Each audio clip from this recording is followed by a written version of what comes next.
السلام علیکم۔ جہانگیر ترین صاحب بیرون ملک چلے گئے ہیں۔ خبر یہ ہے کہ وہ علیل تھے اور انہیں علاج کی ضرورت تھی۔ بیرون ملک جانے سے پہلے وہ بہت تیز رفتار سرگرمیوں کا حصہ تھے اور بڑی تیزی سے ملاقاتیں کر رہے تھے اور ان کے رابطوں میں اضافہ ہوتا چلا جا رہا تھا، اور اچانک وہ بیرون ملک چلے گئے۔ اس سے سوال پیدا ہوتے ہیں، اور سوال کی پہلو کئی طرح کے ہیں۔ ایک پہلو تو یہ ہے کہ عین اس وقت جب عمران خان خطرہ محسوس کر رہے تھے اور انہوں نے اپنے ارکان پارلیمنٹ سے کہا تھا کہ وہ اسلام آباد میں یا پاکستان کے اندر موجود رہیں، کیونکہ کسی وقت کچھ بھی ان کی صورتحال پیدا ہو سکتی ہے اور ان کی ضرورت پڑ سکتی ہے۔ تو عین اس مرحلے پر جب حکومت ایک ایسا اہتمام کر رہی ہو کسی خطرے سے بچنے کے لیے، تو حزب اختلاف باہر چلی جائے یا حزب اختلاف کا ایک ایسا ایلیمنٹ باہر چلا جائے جس پر تحریک عدم اعتماد کا دار و مدار ہو، تو سوالات پیدا ہونا یقینی ہے۔ اس سے بدیہی طور پر اور ایک فوری طور پہ جو بات سامنے آتی ہے، جو ایک تاثر پیدا ہوتا ہے، وہ تاثر یہ بھی ہو سکتا ہے کہ کیا تحریک عدم اعتماد کا معاملہ دم توڑ گیا؟ بظاہر ایسا لگتا ہے، اور ہمارے جو بہت سارے باخبر لوگ ہیں انہوں نے اس جانب اشارے بھی کیے ہیں، لیکن جہاں تک ہمارا خیال ہے اور جہاں تک ہماری معلومات ہیں، ایسا نہیں ہے۔ تحریک عدم اعتماد کا آپشن مکمل طور پر کلوز نہیں ہوا، اور بلکہ ہم یہاں تک کہنا چاہتے ہیں کہ یہ آپشن ہمیشہ زندہ رہے گا اور برقرار رہے گا۔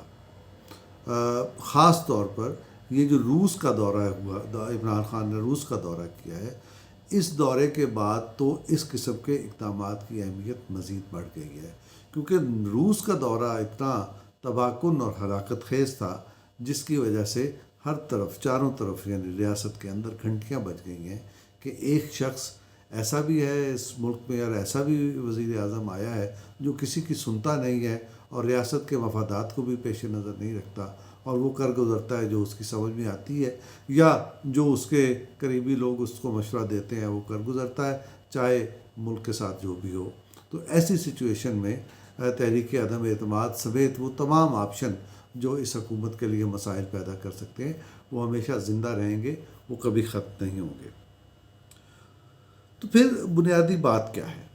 یہ کیوں ہمیں ایسا کیوں نظر آ رہا ہے کہ تحریک عدم اعتماد کا معاملہ ٹھنڈا پڑ گیا؟ یہ بہت غیر معمولی بات ہے، اور یہی وہ سوال ہے، بنیادی سوال ہے، جس کے پیچھے وہ تمام کہانی چھپی ہوئی ہے جو اس وقت ہمارے قومی سیاسی منظرنامے کا حصہ ہے۔ بنیادی سوال یہ تھا کہ اگر تحریک عدم اعتماد کامیاب ہو جاتی ہے، یعنی تحریک عدم اعتماد پیش ہوتی ہے، کامیاب ہو جاتی ہے، تو اس کے بعد کیا ہوگا؟ یہ وہ سوال ہے جس پر فریقین کے پرسیپشن میں فرق ہے۔ فریقین کون ہیں؟ سیاسی فریق ہیں، وہ اتحادی ہیں جو اس تحریک عدم اعتماد کا باعث بنیں گے، جن کی وجہ سے یہ تحریک عدم اعتماد کامیاب ہوگی اور عمران خان اپنے منصب سے ہٹا دیے جائیں گے، جس منصب پہ انہیں بٹھایا گیا تھا 3.5 برس پہلے۔ تو دوسرا فریق ریاستی ادارے ہیں، جو جن کو بجا طور پہ اسٹیک ہولڈر بھی کہا جاتا ہے، تو وہ دوسرا فریق وہ ہیں۔ یہ جو تمام فریقین ہیں، ان کے بنیادی تصورات میں فرق ہے کہ واٹ آفٹر تحریک عدم اعتماد۔ ہم پہلے ڈسکس کرتے ہیں حزب اختلاف کے جو اتحادی ہیں، ان کے پرسیپشن میں کیا فرق ہے۔ حزب اختلاف کے اندر دو آراء پائی جاتی ہیں۔ ایک رائے یہ ہے کہ کچھ بھی ہو، عمران خان کو حکومت سے علیحدہ کر دیا جائے اور اس کی جگہ ہم لے لیں۔ وہ کوئی بھی لے سکتا ہے۔ اب اس سلسلے میں بہت ساری باتیں سامنے آتی رہتی ہیں، لیکن اس میں پیش نظر یہ رکھنا چاہیے کہ جو میڈیا کے ذریعے بات آتی ہے، بعض اوقات وہ جھکاوا بھی ہوتی ہے، اصل بات کچھ اور ہوتی ہے۔ تو اصل تحریک عدم اعتماد کے نتیجے میں مختلف سیاسی جماعتیں اپنے ظاہر ہے کہ ان کے سیاسی مفادات ہیں، اور وہ ان مفادات کو حاصل کرنا چاہتی ہیں۔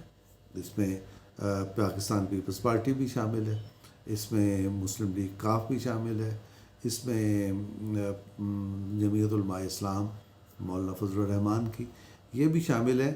اور یہ وہ اس انداز میں سوچ رہے ہیں کہ ایک حکمران ہٹے گا دوسرا حکمران آ جائے گا. اور مسلم لیگ نون کے اندر بھی ایک بہت بڑا طبقہ ایسا ہے جو اسی انداز میں سوچتا ہے. لیکن جو مسلم لیگ کے تاحیات قائد میاں محمد نواز شریف صاحب ہیں، ان کے سوچنے کا انداز مختلف ہے. انہوں نے 3-4 سوالات فریم کر رکھے ہیں. وہ سوالات وہ اپنی پارٹی کے سامنے بھی پیش کرتے ہیں اور وہ حزب اختلاف کے اپنے اتحادیوں کے سامنے بھی پیش کرتے ہیں. وہ سوالات کیا ہیں؟ وہ یہ کہتے ہیں کہ اگر ہم عمران خان کو ہٹا دیں تو کیا اس کے نتیجے میں سیاسی مداخلت کا دروازہ بند ہو جائے گا؟ یہ پہلا سوال ہے. ان کا دوسرا سوال یہ ہے کہ کیا کوئی ایسی ضمانت میسر آ جائے گی کہ آئندہ سیاسی نظام میں کوئی مداخلت نہیں ہوگی؟ عمران خان کے بعد جو نظام آئے گا اس نظام کو آئین اور قانون کے مطابق چلنے دیا جائے گا. ان کا دوسرا سوال یہ ہے. ان کا تیسرا سوال یہ ہے کہ کیا ایسی ضمانت میسر آ گئی ہے، ایسا انتظام ہو چکا ہے کہ آئین کے وہ گوشے جو جن میں خلا ہے، جن کی وجہ سے مداخلت کے مواقع ملتے ہیں، کیا وہ گوشے بھر جائیں گے؟ کیا ایسی ترامیم کا انتظام ہو جائے گا اور ایسی ترامیم کو قبول کر لیا جائے گا جو ان مسائل کا حل پیش کرتی ہیں؟ تو یہ 3 بنیادی سوالات ہیں.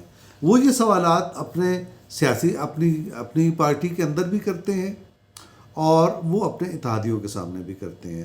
اور اس کے علاوہ جو قوتیں ان کے سامنے یہ تجویز لے کے جاتی ہیں کہ آئیے تحریک عدم اعتماد کرتے ہیں، اس سلسلے میں جو بھی دوست ان کے پاس جاتے ہیں وہ ان کے سامنے یہ سوال رکھتے ہیں. اور جب یہ دوست ان کے سامنے یہ کہتے ہیں، انہیں یقین دلاتے ہیں کہ ہم کوشش کریں گے اور بالآخر ہم جو متعلقہ حلقے ہیں ان کو اس لیور پر لے آئیں گے، تو میاں صاحب ان سے کہتے ہیں کہ بسم اللہ، آپ کوشش کر کے دیکھ لیجیے گا.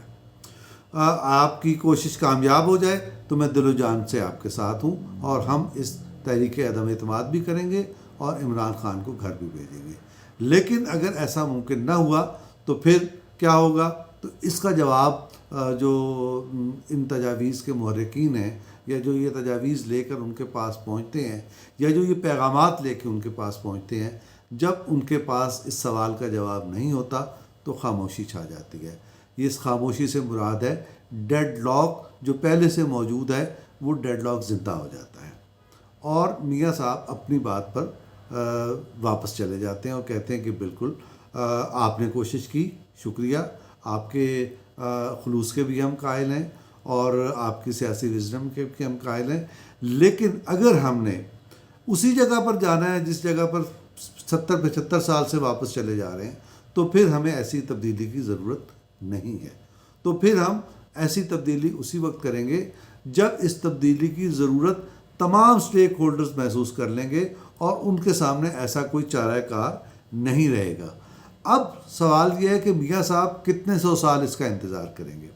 میاں صاحب کا کانسیپٹ یہ ہے کہ آج نہیں تو کل، اصل میں اس حکومت نے، میاں صاحب کا نقطہ نظر بتا رہا ہوں، کہ اس حکومت نے معیشت کو اتنا تباہ کر دیا ہے کہ آپ کے پاس 2 گھڑی سانس لینے کی بھی گنجائش نہیں رہی. ریاست کے جو اخراجات ہوتے ہیں وہ ریاست کے اخراجات کو میٹ کرنے کی سکت ہم میں نہیں رہی، پہلا بات. دوسرا، جو تازہ ترین واقعہ انہوں نے روس کا دورہ کیا عمران خان نے، اس دورے نے میاں صاحب کے خدشات پر مہر تصدیق ثبت کر دی ہے اور یہ ثابت ہو گیا ہے کہ عمران خان کسی کے کہنے میں نہیں ہے، وہ ریاستی اداروں کے کہنے میں نہیں ہے، وہ ریاستی مفادات کے تابع ہونا پسند نہیں کرتے، وہ وہی کچھ کرنا چاہتے ہیں جو ان کے ذہن میں ہے. اور اس دورے نے عمران خان کی انانیت پر ایک اور مہر ثبت کی ہے اور اس کی یعنی کہنے کا مطلب یہ ہے کہ ان کو ہٹانا ضروری ہو گیا ہے. لیکن یہ جو عوامل ہیں معیشت کے بھی اور خارجہ پالیسی کے بھی، یہی عوامل ہیں جس کو میاں صاحب امید کا پہلو سمجھتے ہیں. وہ سمجھتے ہیں کہ بالآخر ریاستی سٹیک ہولڈرز وہ ضرورت محسوس کر لیں گے جس کی طرف میں توجہ مبذول کرا رہا ہوں، اور بالآخر ان نکات پر فیصلہ ہو جائے گا جس کے نتیجے میں پاکستان میں تبدیلی آئے گی، اور وہ ایسی تبدیلی ہوگی جو پاکستان کے عوام اور پاکستانی ریاست کی ضرورت ہے. جب تک فریقین اس نقطے پر نہیں آتے تو ناظرین ڈیڈ لاک برقرار ہے، اور اس وقت جو ہمیں پیش رفت نظر نہیں آ رہی تحریک عدم اعتماد کی طرف، اس کی وجہ بھی یہی ہے. خدا حافظ.